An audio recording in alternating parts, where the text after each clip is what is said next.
The Morongo Band of Mission Indians is a nation of Cahuilla, Serrano and Cupeño people who have called the San Gorgonio Pass their home for generations. Created in 1865, the Morongo Reservation now spreads across more than 36,000 acres in the beautiful pass separating San Gorgonio and San Jacinto mountains. Saubel, Garden Director at the Historic Malki Museum on the Morongo Indian Reservation, is also an executive board member of the museum. He discusses the museum's history and shares stories passed down through his family.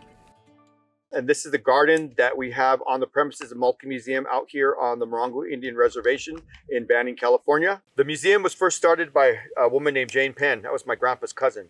And if you look further back, there's a little house that's over there. That's where she acquired baskets and artifacts from generations before her from a woman. And she put them on display in her house. And when she put them on display, that became the first museum here. And she realized the benefit of trying to preserve as much culture as she could in this little museum, and that began the foundation of the museum that we know right now as Malki Museum.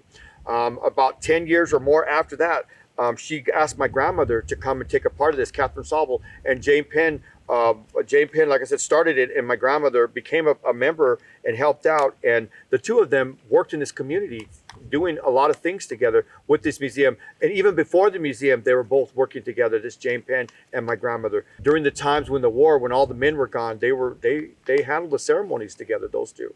So with the information they acquired using that, they brought it into this museum, and today we try to keep that alive. The president of the museum right now is Jane Penn's niece, and my grandmother is so we're both, as I'm a secretary. I volunteer as a secretary for this museum, as sit on the editorial board or the board of directors as a secretary. So I believe we're carrying on the tradition of what these two did. I personally didn't think that what could we do that they haven't already done, and what I see is keep it alive, keep this museum alive. That's what we could do today.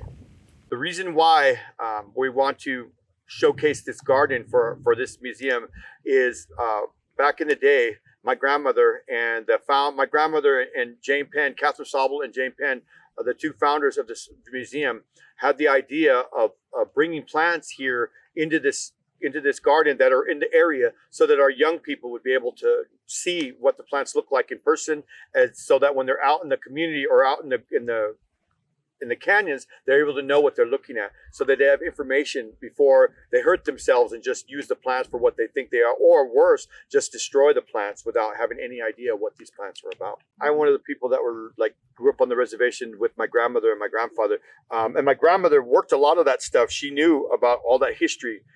I didn't really learn a lot of that history. I really didn't. I focused more on cultural aspects that we had with our community, our Cahuilla, from the elders to what we're doing right now at this museum. My grandfather, this is how I'm aware of it. My grandfather, when I first came to this reservation in the early 70s, my grandfather had an orchard, and the orchard had a lot of apricots. And my grandfather would every season they would come back, and he'd be out there early in the morning working to give them water. And summer would come around, and then they'd come harvest. He would invite his friends from Sells, Arizona.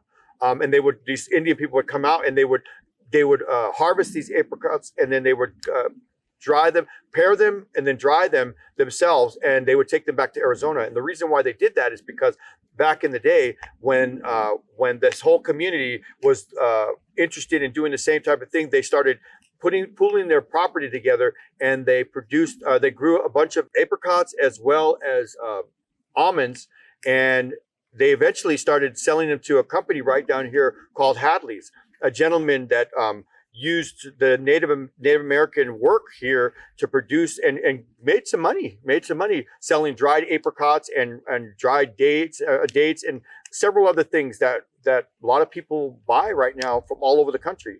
And the really cool thing about this is back in the day, the Indian people got him rich. And now today, the people here from Morongo, they own that Hadley's. They purchased that, and they own that, and that's part of their big community down there right next to the casino.